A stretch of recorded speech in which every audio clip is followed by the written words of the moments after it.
Hey guys, how's it going? It's Invicta TV here, and I'm bringing a double carry video. I did a couple double carries successfully this weekend, and this is another match from that gameplay.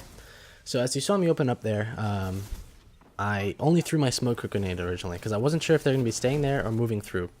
I mean, granted there was lag in that fight. You could tell if you want to replay it.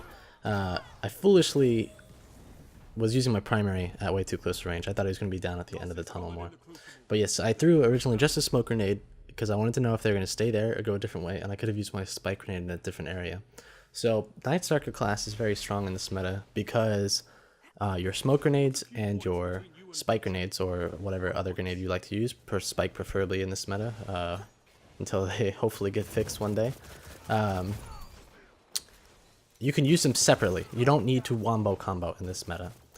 That guy got away there because he went into shade step, so I couldn't any longer see his health bar, and I thought I dealt enough damage. I did refocus, see that he was pushing up on the right side, and then I get one shot there. More lag. Literally, if you go back and watch it, I am at 100% health, and I get one shot. Not sure what happened at all, but yes, as I was saying, in this meta, hold on, let me keep doing the play-by-play here. This guy, he went ahead and came back for the revive as I called it out, and then I immediately wanted to throw my smoke grenade and my spike grenade onto those revives so they couldn't move out, so it got a lot of damage and it was easier for us to handle versus those revive shields. And of course, instead of challenging the guy that was starting to peg me to the right, I slid forward and got the revive.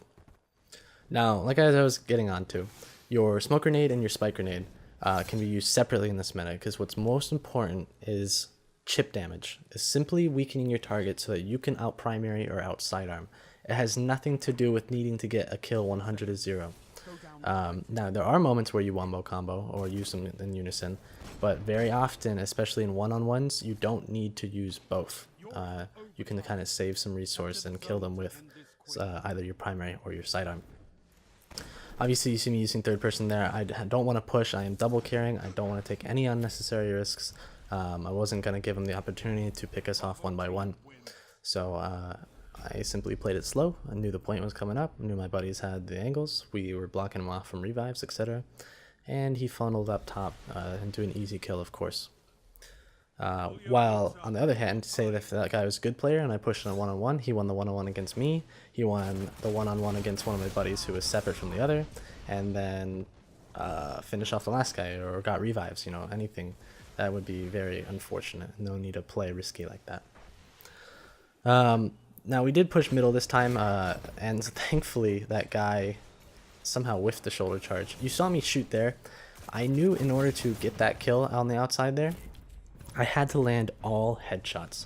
If you get only about 75 points of damage with the headshot, or 50 with the body, like that is the bare minimum to get the kill. So if you're anywhere under that area, around 75 point headshots, you have to land all headshots to get the kill.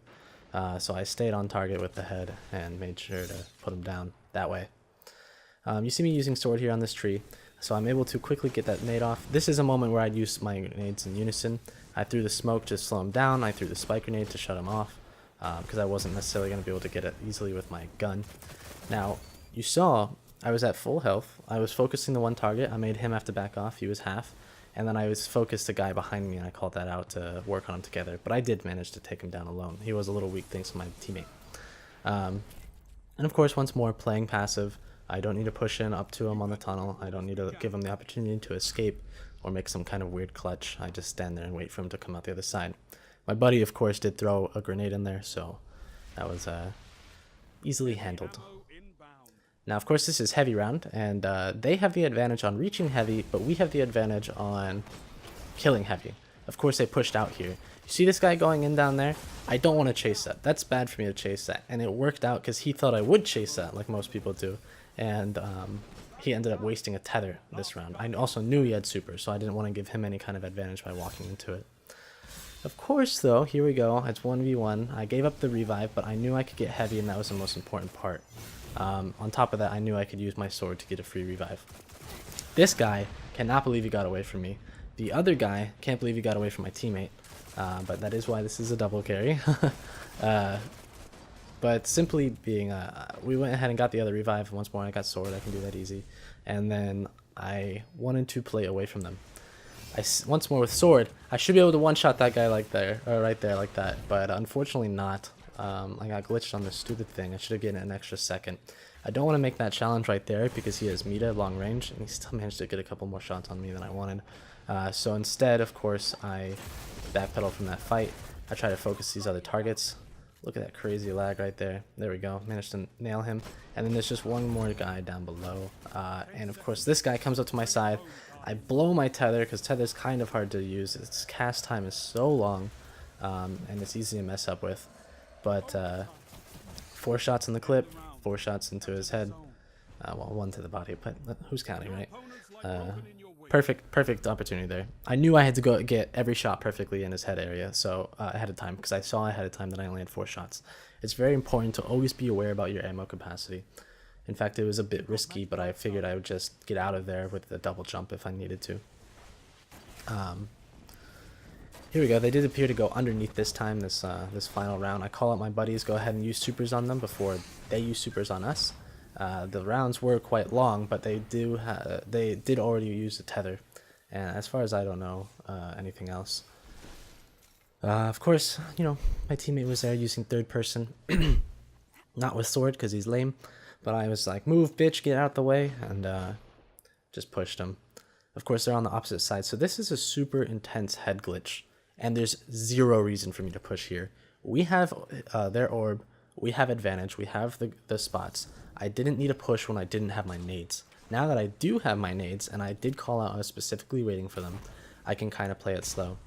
Once more, no need to waste both your wombo and your grenade at the same time in that kind of situation. Unfortunately, I barely missed the head there. The other one popped out. I see that he had advantage on me if I stayed still or just tried to turn my camera angle, so I used another shade step, and then I used the vertical jumping to psych that guy up. I knew he'd be looking down on me also, the same way the previous guy was. So hopefully you guys learned some info off of it, or learned some tips, strategies, etc. Stuff you can take with you and apply to your own gameplay from this video.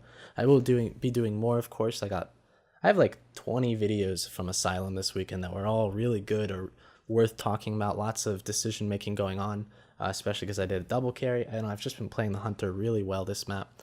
And I've put in more hours this weekend into trials than I usually do. So I'll be doing more. I might do a couple one of the days. We'll see. But otherwise, guys, this has been Invicta TV, and I'm out. Bye. If you guys are looking to support my work, please head over to patreon.com/InvictaTV. You can subscribe for $5 to participate in a monthly giveaway of $50 or more, as well as earn double the chance on Trials of Osiris raffles over on my Twitch. Every little bit helps, and I appreciate the support.